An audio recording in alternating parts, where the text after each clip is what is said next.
बिस्मिल्लाहिर्रहमानिर्रहीम।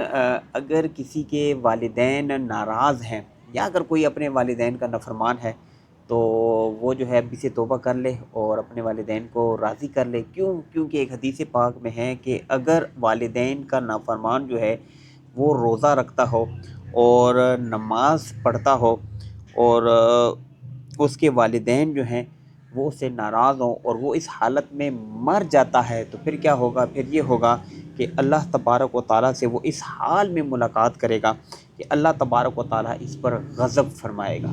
जी हाँ, अल्लाह तबारक व तआला ऐसे बंदे पर गज़ब फरमाएगा। तो रमज़ान शरीफ जो है वो आने वाला है। अगर कोई नाफरमान है या अपने वालिदैन को खफ़ा किया हुआ है तो फ़ौरन से फ़ौरन उनको राज़ी कर लें, रमज़ान के रोज़े भी रखें, उनकी खिदमत करें।